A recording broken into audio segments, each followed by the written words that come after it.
A transmissão está começando. Todos os participantes estão no modo somente escuta. Bom dia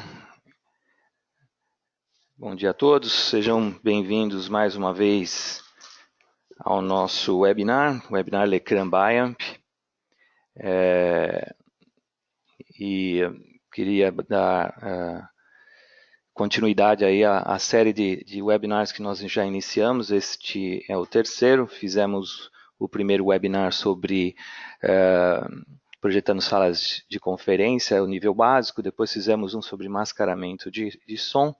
E hoje estamos fazendo a segunda parte, né, o nível intermediário do projetando salas de videoconferência. Existirá um terceiro webinar sobre, que é a parte final dessa parte de projetando salas de videoconferência, que será realizada em breve. Então, dando o início, como a gente sempre faz, fazendo uma pequena apresentação da Lecran, né? Então, a Lecran ela é um distribuidor de valor agregado, né, de produtos da área de AV e TI. E no Brasil hoje nós representamos com exclusividade a marca Kramer, israelense, a marca Vadio, de câmeras, pertence ao grupo Legrand, e a BIAMP. A BIAMP que recentemente, neste ano, né, adquiriu 3 empresas, adquiriu a Cambridge Sound Management, que é a empresa de mascaramento de som, e adquiriu a Community e o grupo A Parte Áudio. Em breve também nós faremos um webinar sobre a parte de alto-falantes, sobre a parte de áudio, né, para grandes, pequenos e médios ambientes, e aí nós vamos falar um pouquinho sobre a Community e a parte. Eu vou passar, para não me perder muito tempo, para a gente aproveitar o seminário, o webinar ali dura 1 hora, né? Então nós vamos até às 11. Vocês podem fazer perguntas aqui pelo painel, né, de administração, e no final a gente responde as perguntas que vocês e as dúvidas que vocês tiverem dúvida. Eu vou passar a bola agora para o Daniel. Daniel, alguns de vocês já conhecem, ele é o nosso consultor e gerente de produtos aqui na Lecran, CTS, e vai poder dividir com vocês o assunto de hoje, ok? Obrigado mais uma vez. Olá, bom dia a todos. Agradecemos a participação e o tempo disposto em participar do programa educacional da BIAMP e Lecran. E vamos dar início então ao webinar de hoje. Nós tivemos já com esse tema um webinar que mostrava a sala de conferência BIAMP, aí mais voltado a produtos e soluções específicas da BIAMP. E hoje nós iremos então verificar diversos detalhes sobre como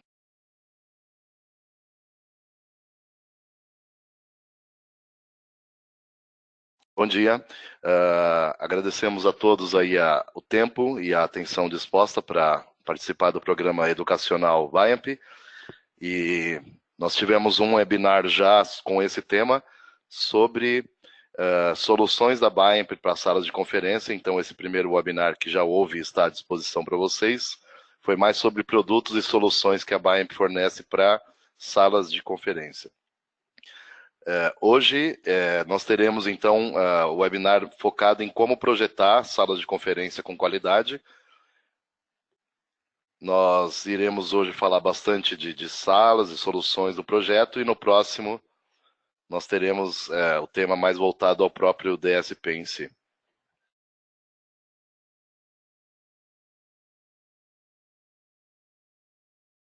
Então temos aqui a agenda para hoje, falar brevemente sobre a sala em si que a gente vai trabalhar, microfones.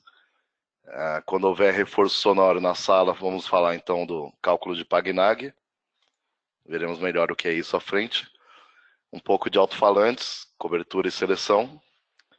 Um pouco de amplificação também. Uma introdução ao cancelamento de eco acústico, o que é isso. E no próximo webinar, eu convido todos a se inscreverem também, porque hoje e no próximo é um tema só, é uma continuação um do outro, com dados mais avançados. E aí no próximo webinar os temas são esses daqui. manter a estrutura de ganho apropriada, que é essencial, usar filtros, processamento dinâmico, equalização e também técnicas de mistura para melhorar o ganho antes do feedback na sala. Nós vamos falar um pouquinho de acústica da sala, tá? Isso é bem introdutório, é apenas para a gente ficar atento sobre essas características que são primordiais, né? Que devem haver em todo projeto de sala de conferência, embora muitas vezes é deixado de lado essa parte. Só um momentinho.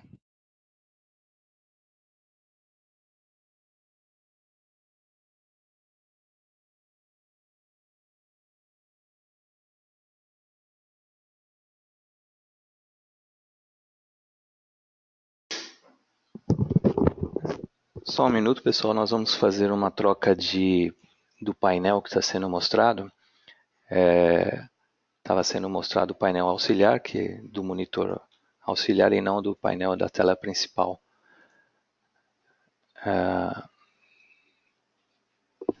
Um momento, por favor.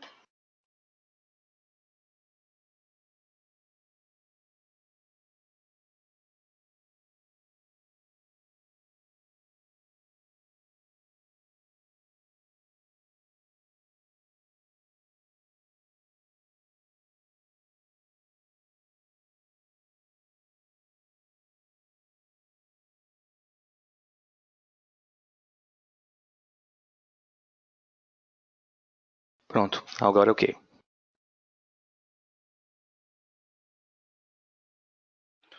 Ok, estamos de volta, pedimos desculpa por essa confusão aqui. Então, continuando aqui o tema de acústica da sala, o tratamento acústico é muito importante, esteja você usando cancelamento de ético acústico ou não, as regras da física sempre serão aplicadas, nunca poderão ser burladas. O sistema AEC, como exemplo, não é uma solução para melhorar a inteligibilidade de um ambiente altamente reverberante ou barulhento. As salas que já produzem pouca inteligibilidade tornarão as conferências ruins. A correção de problemas acústicos deve ser resolvida usando tratamento acústico e não outras soluções milagrosas que às vezes aparecem. Os tratamentos acústicos construídos para fins específicos são a primeira linha de ação a ser tomada. Podemos usar superfícies absorventes como carpetes, ladrilhos acústicos, estantes de livros até, para fornecer mais área absortiva na sala, ou pelo menos atenuar o eco. Por outro lado, superfícies altamente reflexivas como vidros, tijolos, etc., que a gente vê muito por aí, tenderão a refletir a maior parte do sinal acústico e criar reverberação que poderia ser tão alta que chegaria até mesmo a exceder o comprimento de cauda do processamento de EAC, tornando ele não funcional.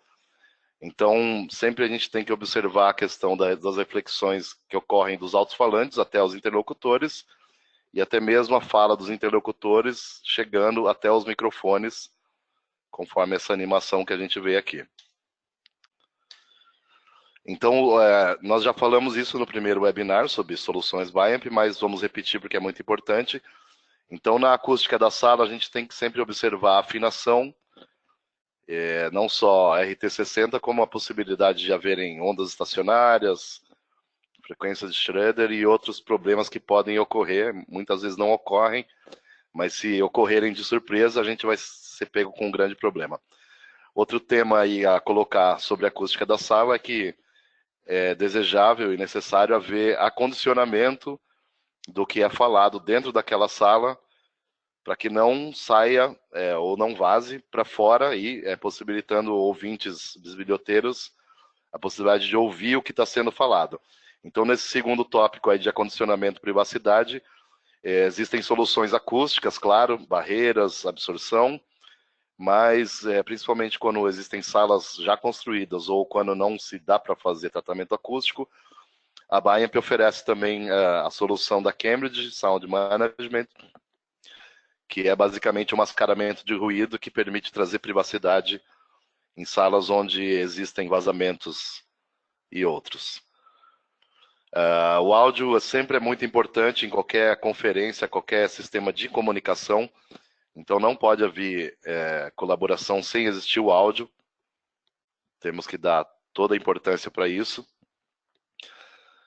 O que vemos geralmente é o áudio sendo esquecido ou até subpriorizado, colocado como um item a mais apenas no sistema, onde tem vídeo, onde tem mobília e tudo mais, o áudio entra apenas como itens e muitas vezes não são feitas todas esses cuidados aí que a gente vai falar aqui no webinar. Então, muita atenção e dá total importância para isso.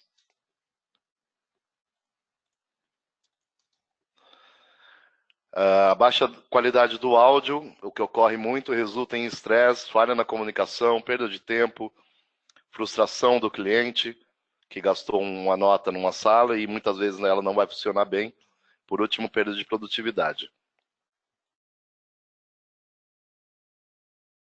Aqui, então, um gráfico colocando aí alguns dados sobre RT60 ideal para salas no geral. E, por último, ali a gente vê a sala de audioconferência, videoconferência, onde é recomendado que haja uma reverberação menor ou igual a meio segundo. Tá? Isso é bem importante, tem várias formas de aferir isso e atingir até mesmo formas bem criativas que nós costumamos usar aqui no Brasil.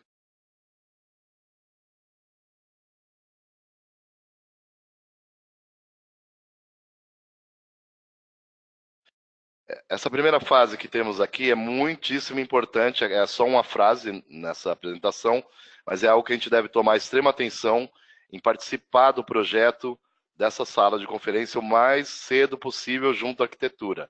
Não julgar isso como um trabalho à parte, ou seja, recebemos plantas e requisitos e ali a gente vai projetar o áudio e vídeo sem interação, afinal de contas não temos nada a ver com isso? Não, isso é errado.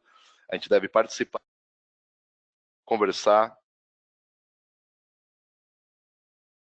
sempre interagir com o time de arquitetura, verificar se os usuários, os arquitetos, têm ciência que a sala é para conferências e não assim somente decoração, plantas e materiais, e sim uma sala para conferências tem que ter prioridade na acústica, na funcionalidade sonora dessa sala. Então, muito importante sempre interagir desde o primeiro momento com o time de arquitetura. Existem softwares diversos de modelagem para previsão do RT60, os resultados sonoros da sala, e se a gente não tem como aferir isso ou na dúvida, a gente sempre deve consultar ou incluir no projeto o nosso engenheiro acústico de preferência. Vamos começar então falando aí de microfones. É um tema bem importante e, por sinal, é aquilo que a gente vai abordar com mais detalhes. Devo mencionar também que esse webinar todo ele fala de muitas coisas que são complicadas em si, então a gente poderia ter, claro, um webinar sobre cada tema desse, então a gente vai abordar os principais tópicos, sem também entrar em tantos detalhes assim. Isso depois a gente pode conversar em particular, vocês podem pedir novos webinars sobre temas específicos. Repetindo aí uma frase que já passou no webinar, a regra número 2 essencial é que as leis da física sempre predominam sobre qualquer sistema eletrônico, não dá para burlar. Então a gente vai sempre olhar, no caso de microfones, a seleção de tipo e localização para cada uso unicamente, tá? Nunca repetir a solução, eu usei em tal sala, eu vou fazer igual nessa nova sala, isso não vai funcionar bem. Então, cada caso, checar a microfonação com muito cuidado, é essencial. Nós temos aqui um exemplo aí de microfone Guzinec, que está próximo do locutor. Então, nesse caso, a gente tem uma alta relação sinal-ruído, o que é bastante desejável, bem mais sinal do que ruído. Enquanto que, em outros casos, a gente vai ter aí um microfone no teto, que está, claro, mais longe do locutor e por isso vai trazer uma menor ou uma baixa relação sinal-ruído, algo que a gente deve sempre ter em mente aí.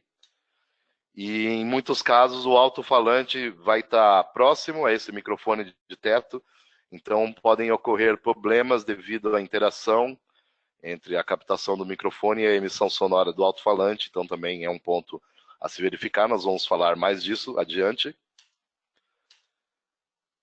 Então, como via de regra, a gente deve sempre tentar ter o microfone mais próximo possível da fonte sonora ou do locutor, para que isso seja, a relação sinal-ruído seja otimizada, embora nem sempre dá. Então, claro, vamos sempre tentar ter mais próximo, mas dependendo de várias situações, a gente vai ter que ir afastando, enfim, sempre tomar isso como algo que deve ser feito com cuidado.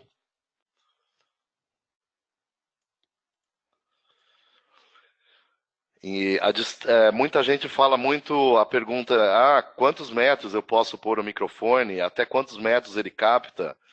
E, enfim, o microfone poderia captar um som sendo gerado a 1 quilômetro de distância, é possível. Agora, dentro de uma sala, nós temos que deixar esse microfone sempre numa distância menor que a distância crítica da sala, e nós vamos falar um pouquinho mais sobre isso já já.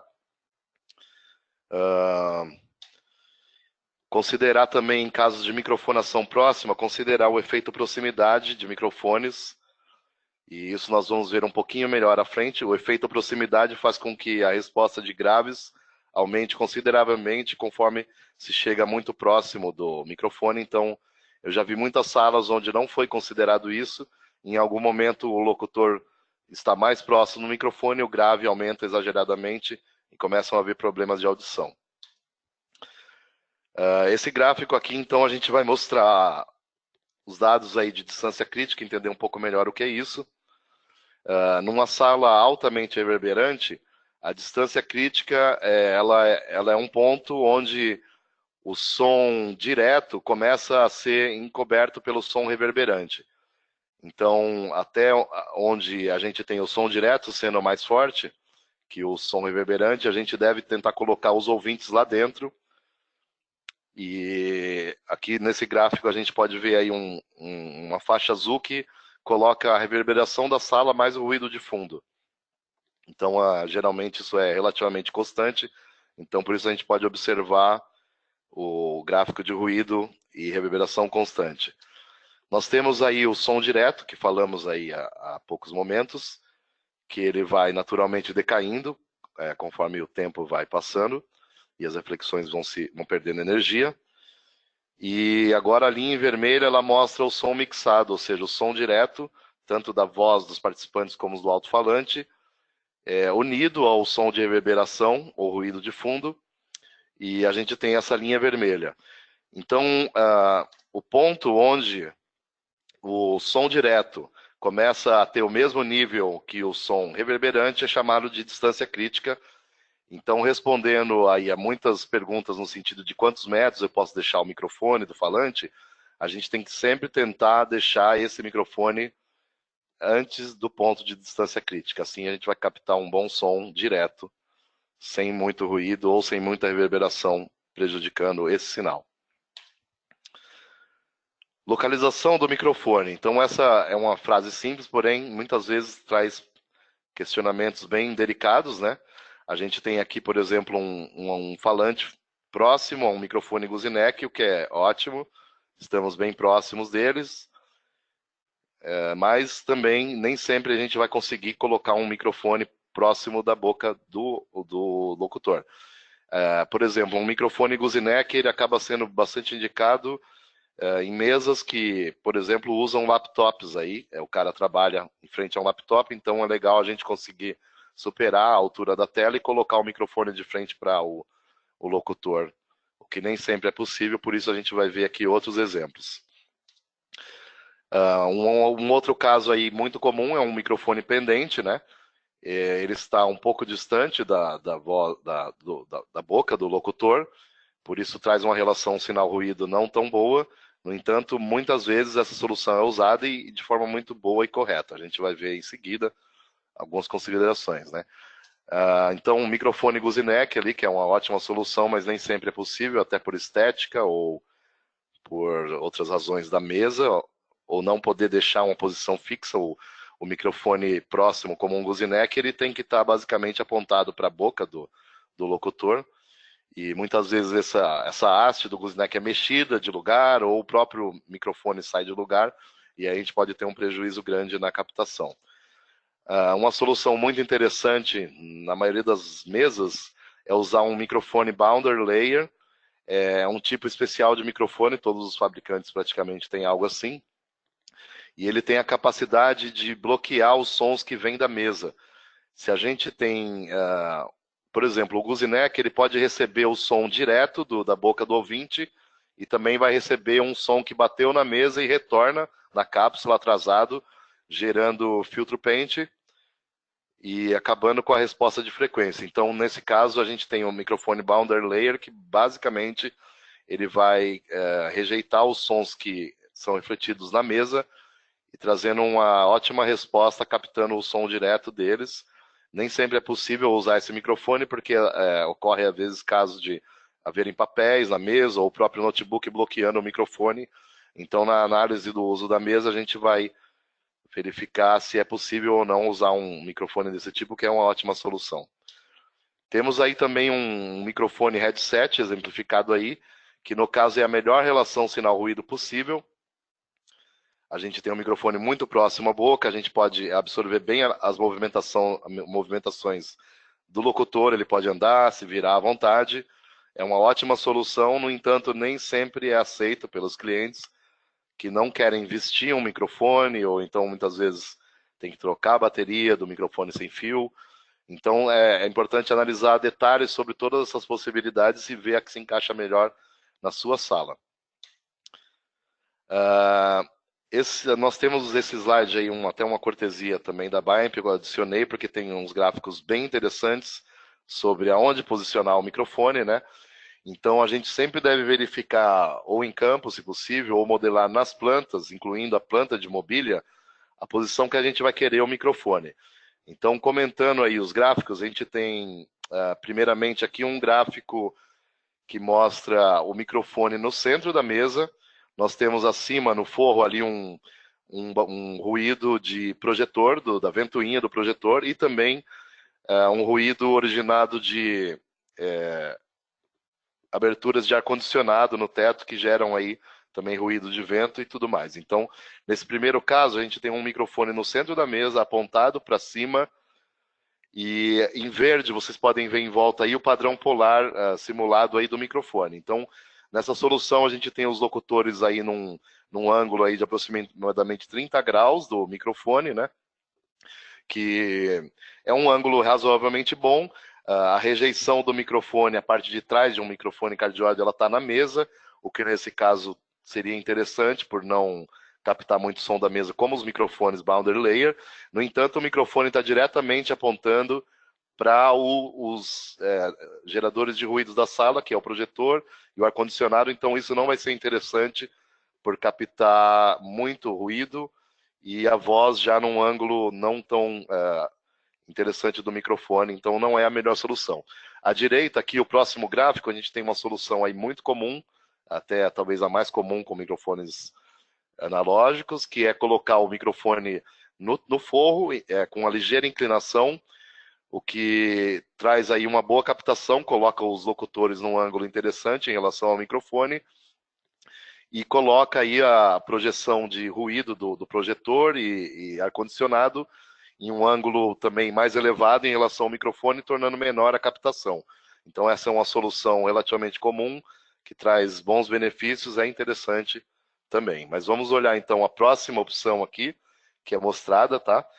Microfones na mesa com alguma inclinação, e a gente tem aí também vantagens interessantes, que o ângulo do microfone em relação aos locutores está muito bom, está quase no ângulo zero, que é o maior ângulo de captação. Nós temos uma boa rejeição da mesa, por a mesa estar no ângulo de rejeição do microfone, conforme o gráfico verde. E aí a gente também sofre aí um pouco de problema de filtro paint, resultado do som que bate na mesa e retorna em tempo diferente que o som direto. Então, essa é uma solução interessante, também é comumente usada. No entanto, tem que analisar a questão do filtro paint pela posição que existe ao microfone aí. Por último, esse último gráfico aí mostra, então, uma posição interessante também, colocando o microfone suspenso no centro da sala. Em relação ao forro, ela vai ter uma ótima rejeição dos ruídos do projetor e do ar-condicionado, excelente rejeição, não vai captar quase nada. Os locutores, todos os falantes aqui estão dentro de um ângulo interessante para o microfone, vão ser captados muito bem, sendo que nessa solução a única desvantagem é ter uma menor relação sinal-ruído, devido à distância que existe entre os locutores e o próprio microfone. Então, sempre em cada caso, como eu mencionei, nunca repetir, e cada caso analisar dessa forma que é muito simples, como pode ser posicionado esse microfone para otimizar a captação. E a gente vai então adentrar mais ainda nesse assunto. Como cortesia, também coloquei aqui um gráfico sobre um microfone boundary layer, como ele é mostrado só em metade da resposta polar, com 180 graus, e como ele consegue rejeitar a parte de trás, sendo a parte da frente 0 graus aqui, a parte de trás 180 graus, onde já existe um ganho bem menor na captação, representado aqui onde o mouse aponta, e abaixo temos a curva de resposta, sendo que na frente do microfone a resposta é extremamente plana, com algum boost aqui nos agudos, característica desse microfone. No entanto, atrás a rejeição é extrema, como a gente vê nesse gráfico aqui abaixo. Então, grande parte de todas as frequências que o microfone capta é extremamente atenuada, de forma que, então, não só quem está atrás do microfone não é captado, como o ruído decorrente aí também não é muito captado. Então, aqui um exemplo de ótima solução quando é possível usar. Seguindo para o próximo detalhe aí, então, os microfones têm essa propriedade que é chamada de resposta polar, para quem não está muito acostumado com isso, que é a direcionalidade, sempre deve ser analisado em cada caso. Como exemplo, um microfone omnidirecional capta som uniformemente em todas as direções, tem uma resposta que costuma ser muito plana.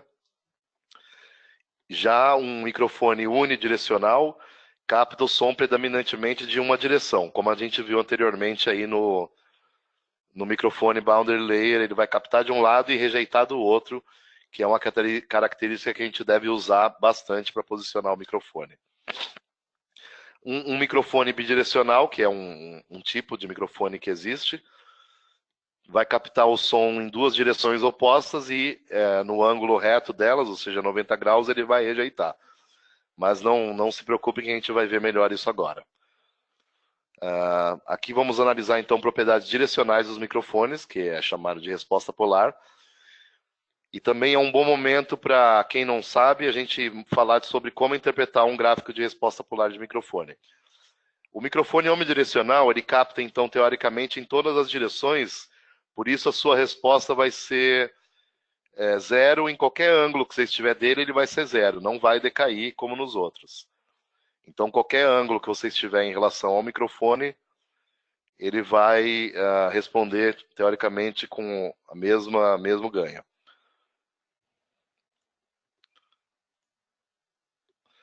Um microfone cardioide, que é muito comum, ele tem... Se a gente analisar o círculo de padrão polar aqui, a gente vai ver que em frente ao microfone tem captação máxima, e conforme a gente vai andando para ângulos maiores em relação ao ponto zero, essa captação vai decaindo, conforme a gente pode enxergar no círculo, sendo que ao chegar em 180 graus o microfone, a captação é zero, ou seja, existe a rejeição do som.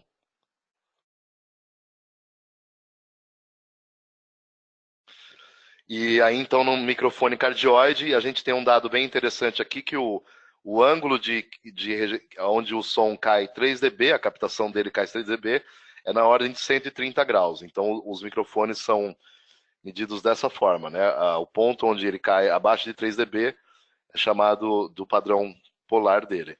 E no caso do cardioide, então, esse ângulo é em 131 graus, ou seja, a gente tem que deixar os locutores sempre dentro desses ângulos para que não haja um decaimento muito grande na...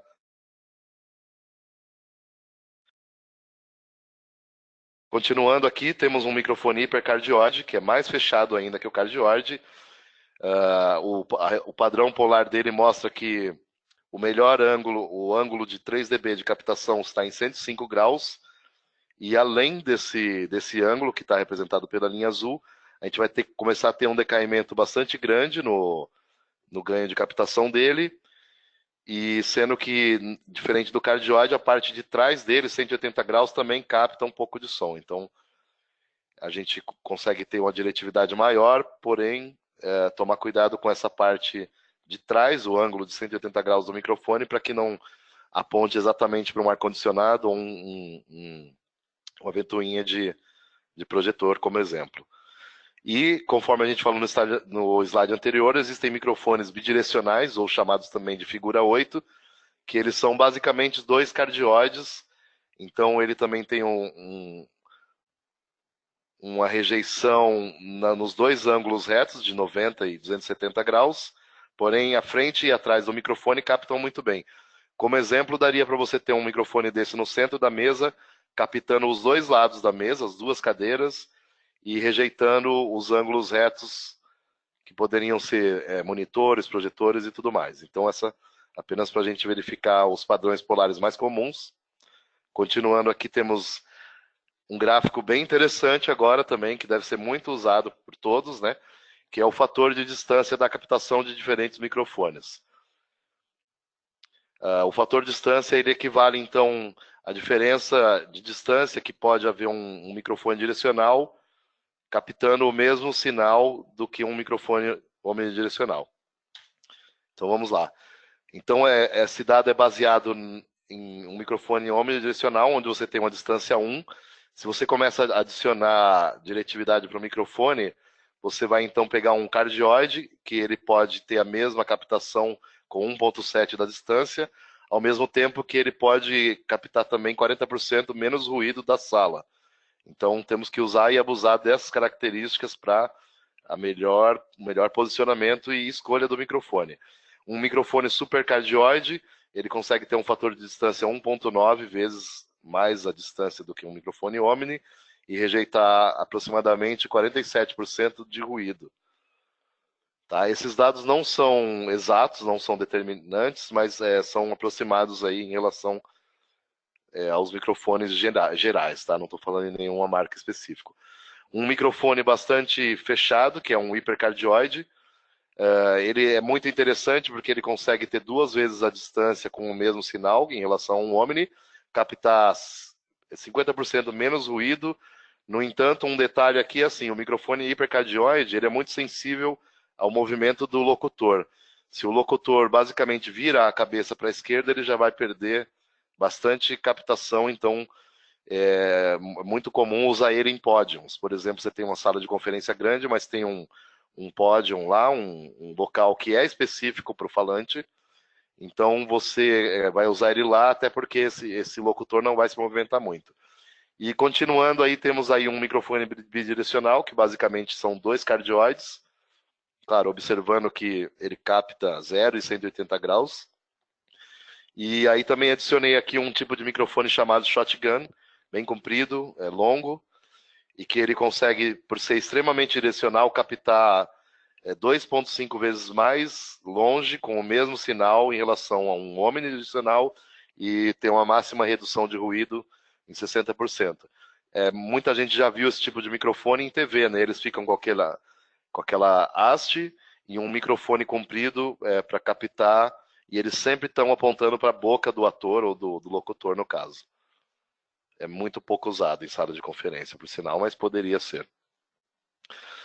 Um gráfico extremamente interessante que temos aqui, que devem ser mantido aí para futuras consultas, então, comparando aí os padrões polares de diferentes microfones com o ângulo de cobertura nominal até chegar em menos 3 dB, também extremamente interessante, sempre colocar o locutor dentro desse ângulo.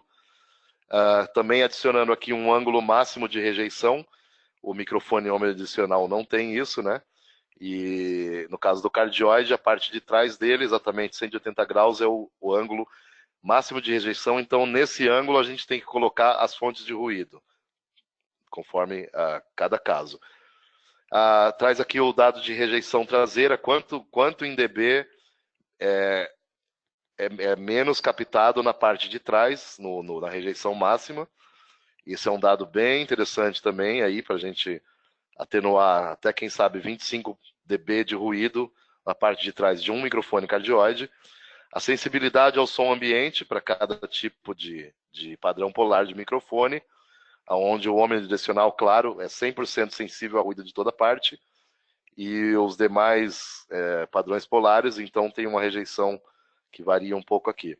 E, como já vimos antes, o fator de distância para esses microfones aí, que isso sim realmente é uma questão de quão longe a gente pode colocar o microfone, tá?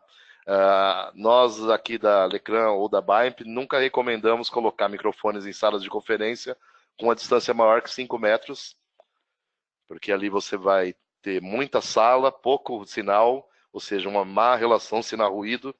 Então eu acho que isso aí responde a muitas dúvidas recorrentes que perguntam justamente qual é a distância que eu posso pôr esse microfone do locutor. Continuando aqui, a gente, como também cortesia, coloca um microfone supercardioide da BAEMP e toda a resposta de frequência em diferentes frequências, modelo CM1-6WS, que é supercardioide. Então, se a gente voltar para o gráfico à direita aqui, o microfone supercardioide tem um ângulo de cobertura de 115 graus. Então, aqui do 60 para o outro 60 tem 120 graus.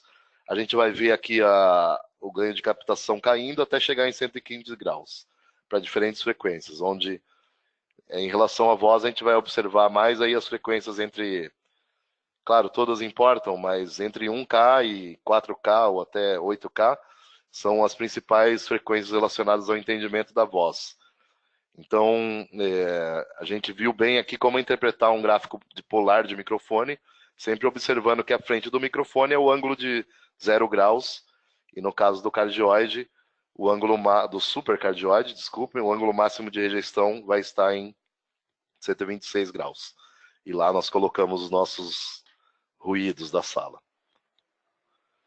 Qual microfone soa melhor, então, para essas captações? Nós vimos o padrão polar e então fica essa pergunta, o que vai soar melhor para mim? Cada tipo de microfone responde diferente, tá? No caso de sala de conferência, que é o nosso tema, a gente vai, na verdade, sempre preferir microfones para voz, mas em casos musicais a gente vai ter não só a resposta como o timbre, então a escolha de microfone é extremamente ampla, deve ser extremamente atenta, mas falando em salas de conferência, a gente vai querer um microfone com resposta plana, que isso vai resultar em uma captação bem mais precisa do som original. Então, claro, a gente não quer colorir o som, a gente quer tornar o som mais natural possível a ponto de praticamente não parecer que existe um microfone na sala, né? Então, no caso de voz, como eu digo aqui, no entanto, certas aplicações se beneficiam de colorações da resposta, ou seja, certos boosts, certos aumentos ou diminuições na resposta de frequência para se adaptar melhor às características da voz. E ao mesmo tempo que a gente viu antes aí, vamos querer microfones mais direcionais, também a diretividade era contraproducente para a resposta de frequência. O que eu estou dizendo é que, no geral, os microfones omnidirecionais costumam ser mais planos do que microfones direcionais. Vemos aqui uma resposta de frequência de um microfone aí, possivelmente projetado para voz. Existe um pequeno boost aqui nos agudos para trazer presença, ajudar no chamado brilho, muitas vezes, da voz. No entanto, no grave, na parte dos graves, aqui ao lado esquerdo, a gente vê que esse microfone, quando o locutor está a uma distância de 60 centímetros ou menos dele, ele acaba tendo um aumento nos graves, o que não é desejável. E isso é chamado efeito proximidade. Então, a gente tem que sempre observar isso. 60 centímetros é uma distância relativamente grande. Então, no caso de um microfone gooseneck, se a gente verificar isso aqui, a gente tem que depois, então, tomar medidas para diminuir esse grave, que é abaixo aí de 100 Hz ou 150 Hz, que são frequências que a voz humana não reproduz muito bem e podem trazer problemas como aqueles booms, pops, que vão atrapalhar muito o ouvinte da sua locução. Então, a resposta de frequência do microfone deve sempre cobrir o espectro da fonte, seja ela qual for. E no caso de um microfone de voz, a gente vai comumente ver aqui um aumento nos agudos para trazer presença, inteligibilidade, e um corte ou um roll-off no grave que vai agir contra o efeito proximidade. E a gente analisou até agora microfones analógicos, basicamente, mas existem os microfones baseados em DSP de diversas marcas, que são as tecnologias mais modernas, né? Nem sempre dá para usar, até às vezes por questão de custo, mas são muito interessantes aí, porque trazem benefícios gerais em relação, principalmente à movimentação ou posicionamento da sala. Nós vemos aqui um exemplo do microfone de rastreamento de feixe da Biamp.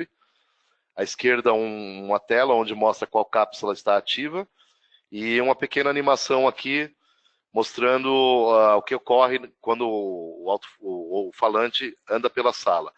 Então, aí as principais tecnologias de microfone DSP são beamforming, que existem várias marcas, que utilizam as interações entre as capas para criar um padrão que você direciona, e a tecnologia da Biamp, que é chamada beam tracking. Então, as interações entre as cápsulas são dinâmicas, um microfone desse chega a ter até 16 cápsulas, e elas permitem a liberdade de movimento do locutor da sala, seja como for, até mesmo virando de costas para desenhar numa lousa. Então, ocorre bem como essa animação.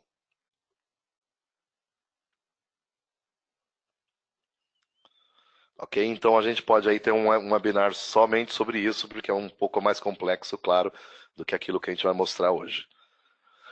Alguns calculadores da Biamp de microfone são muito interessantes. Você pode fazer o teu cálculo completo e os resultados sobre os microfones Parler, os microfones beam tracking da Biamp. Então, existe uma página para microfone de teto e outra página para microfone de mesa, onde inclusive existem diversos modelos de mesa para você colocar lá. Por último, aqui, sobre esse calculador de microfone da Biamp, uma coisa muitíssimo interessante, que eu vou convidar todos depois a testarem após o webinar, é que você consegue ouvir nesse calculador, você consegue ouvir o resultado da tua sala.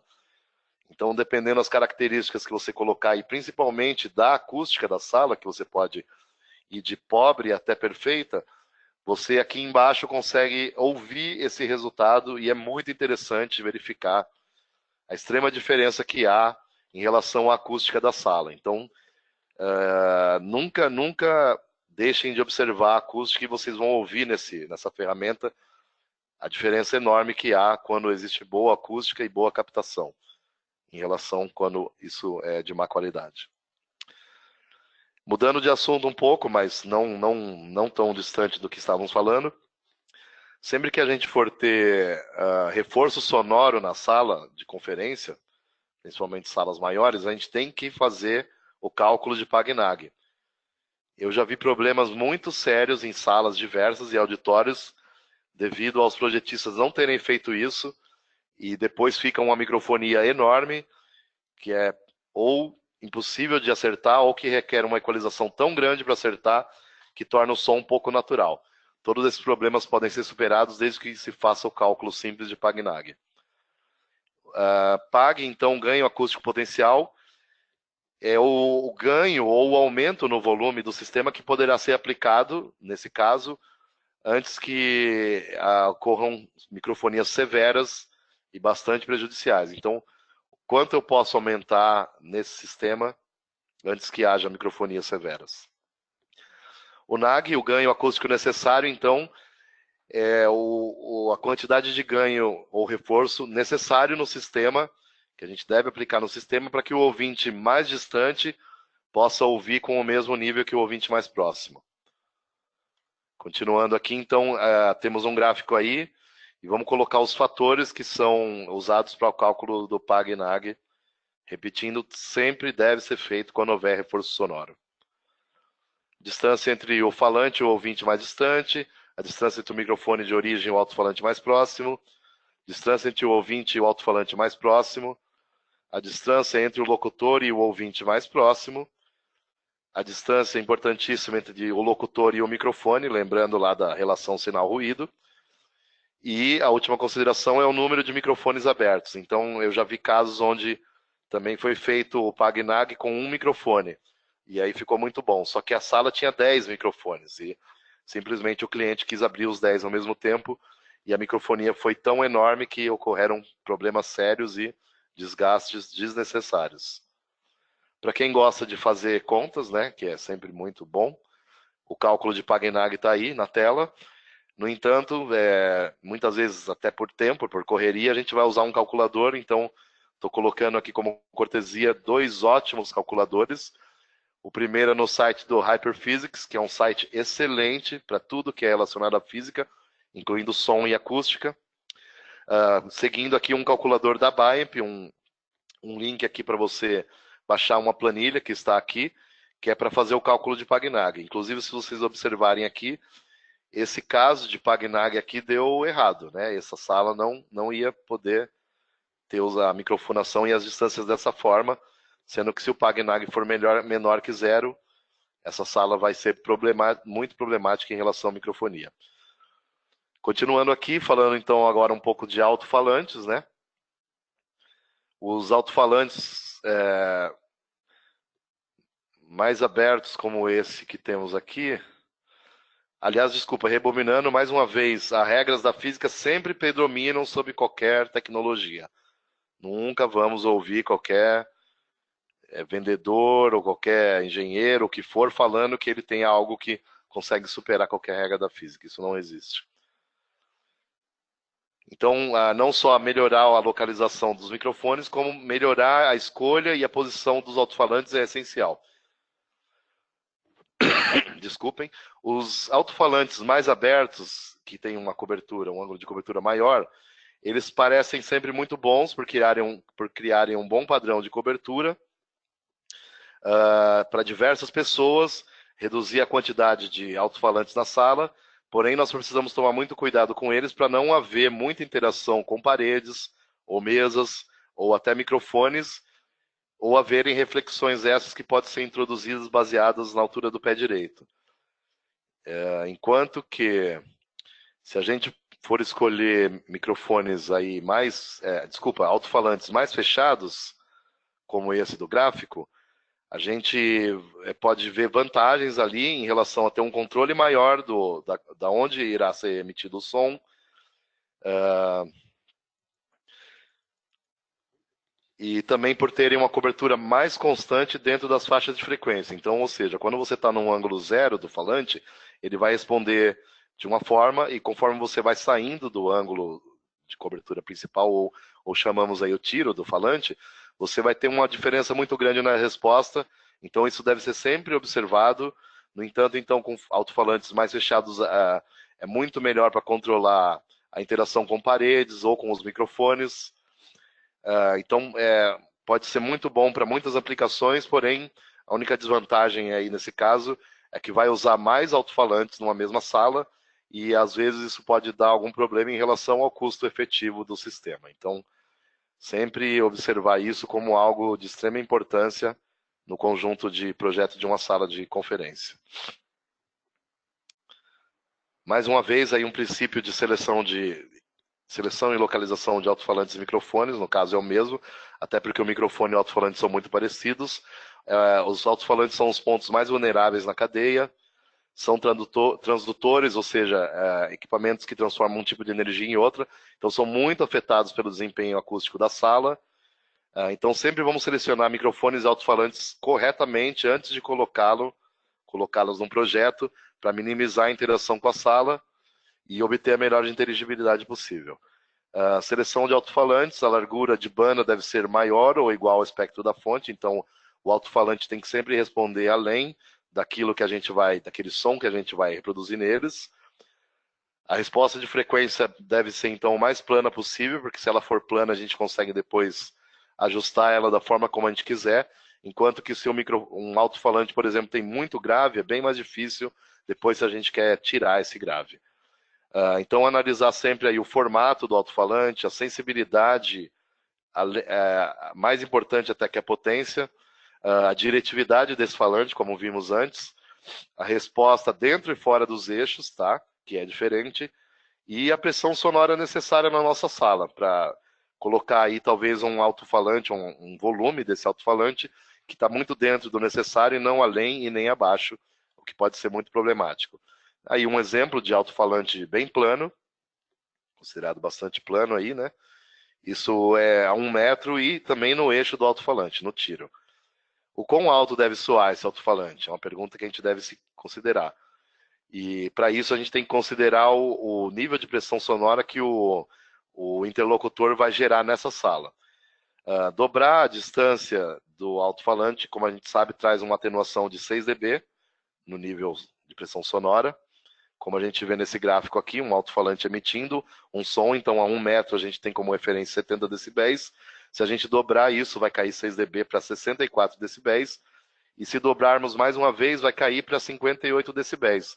E nesse exemplo aí, isso aí está um tanto fora daquele padrão de qualidade que é geralmente usado aí, que, claro, existem outros, mas mais ou menos 3 dB aí. Então, se o som na sala vindo do alto-falante decai mais do que isso, já é considerado uma sala muito pouco homogênea. Então, aí até comentando, em casos de alto-falante de teto, isso aí é bastante minimizado, porque a gente vai sempre ter uma relação de distância igual para os ouvintes. Salas com muita profundidade, a gente vai então ter, por exemplo, uma caixa próxima às TVs ali. Então, quando a sala é muito profunda, o ideal então é distribuir esses alto-falantes ou usar uma caixa line array tubular ou line array no geral, que tem menos decaimento do que um alto-falante pontual comum. No caso aí de distribuir o alto-falante, a gente pode ter então uma caixa a mais como atraso, e o resultado aí vai ficar claro nesse gráfico, né? A gente tem mais uma vez a referência de 1,70 dB, 2,64 m, e no caso de haver uma sala comprida, a gente vai ter depois de 4 metros um decaimento muito grande, levando a 58 decibéis.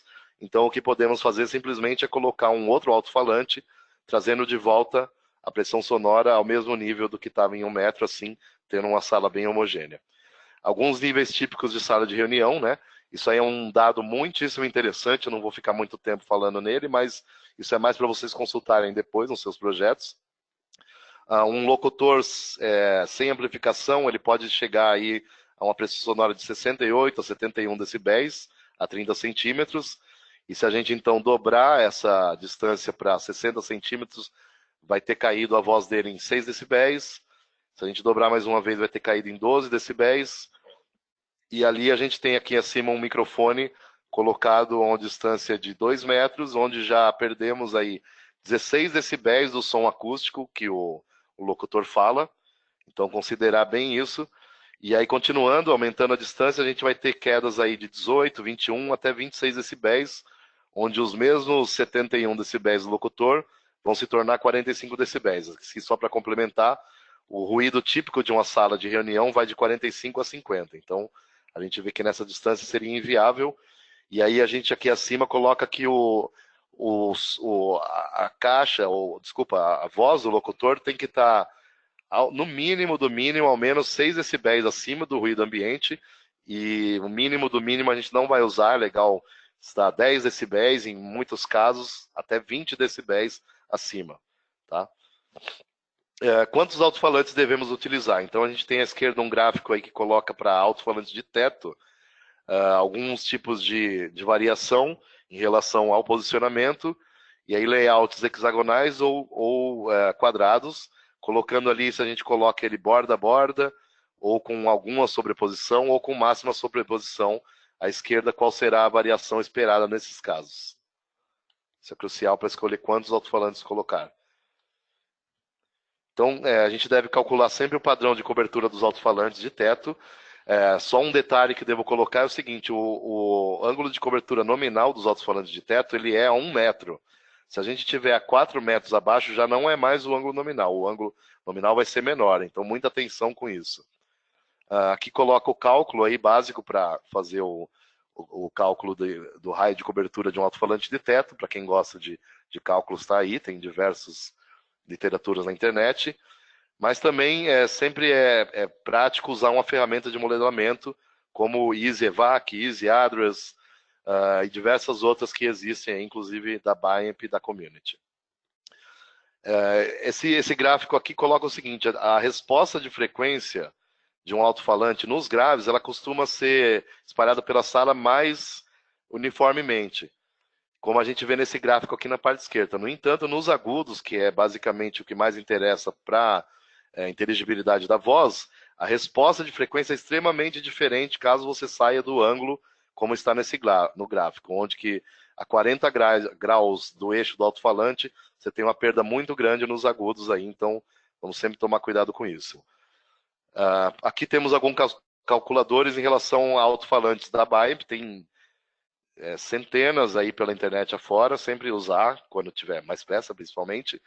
Então temos na BAEP aqui um calculador para linha de alto-falantes de sono, e na marca Community, que é da BAEP também, temos aí uma ferramenta muito interessante, que é o Forecaster HD, que é uma espécie de Easy para cálculos de microfone, de alto-falantes.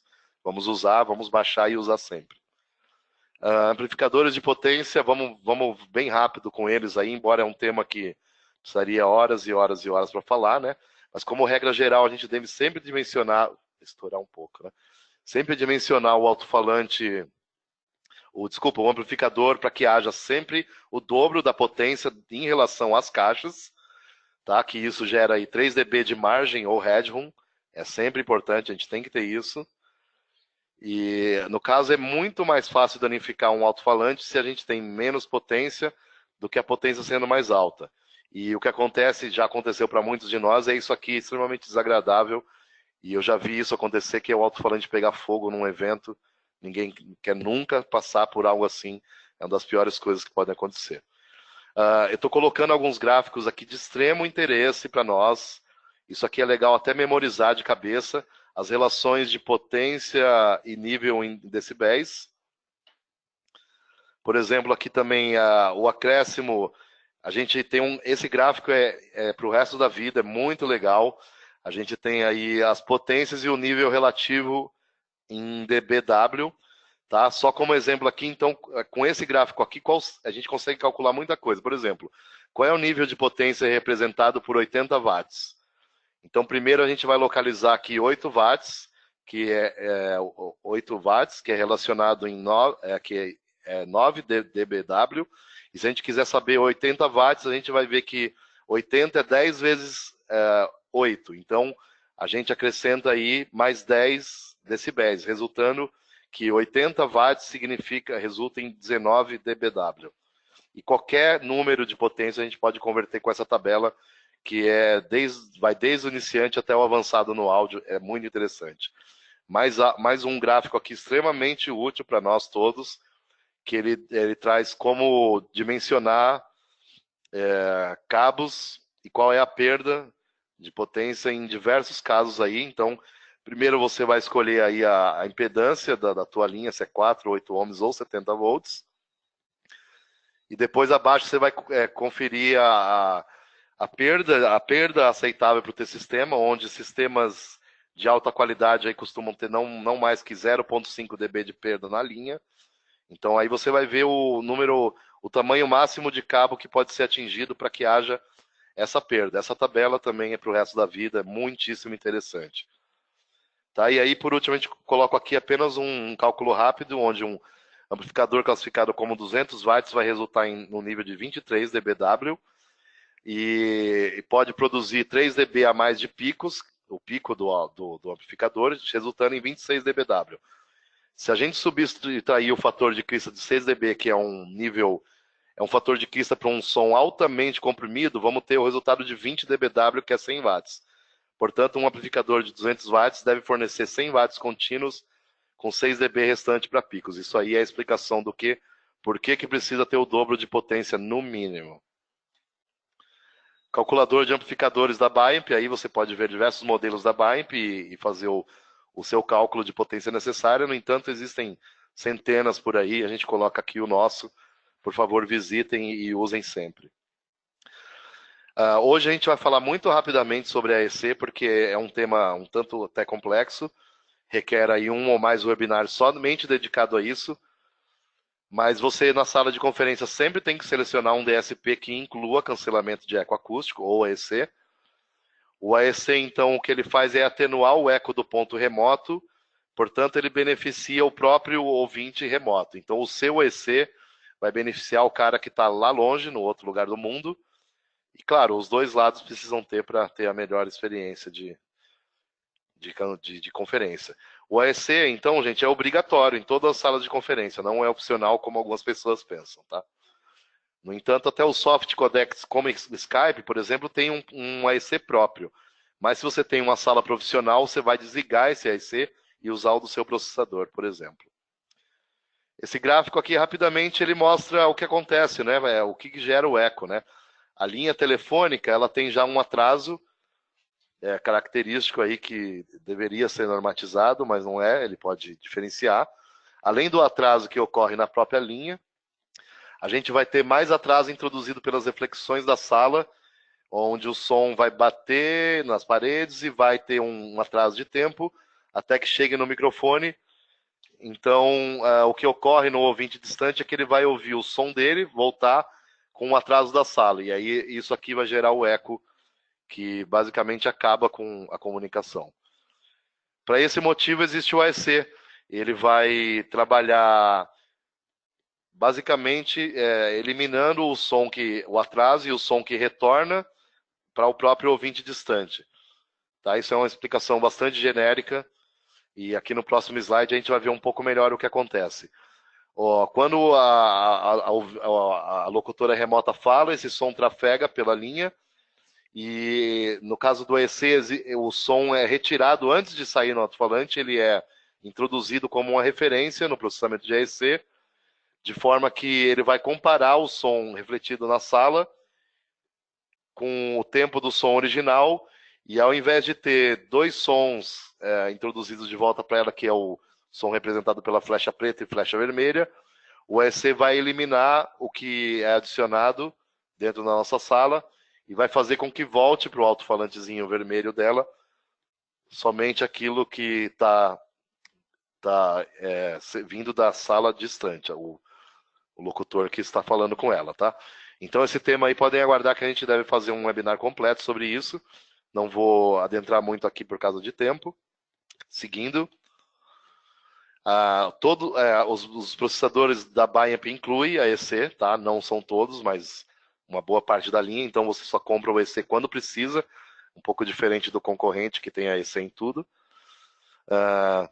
A Biamp possui uma tecnologia muito interessante chamada Speech Sense, que ela consegue, através de processamento avançado, diferenciar na captação o que é voz humana real de outros ruídos, como teclado, papéis amassados. Então você consegue tirar fora da tua comunicação esses ruídos indesejáveis e funciona muito bem. Existem vídeos no YouTube, no canal da Biamp, mostrando isso funcionando, é muito interessante. Funciona mesmo.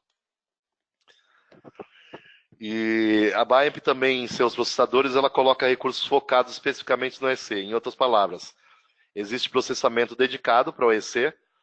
Isso não vai roubar processamento do teu sistema lá embarcado.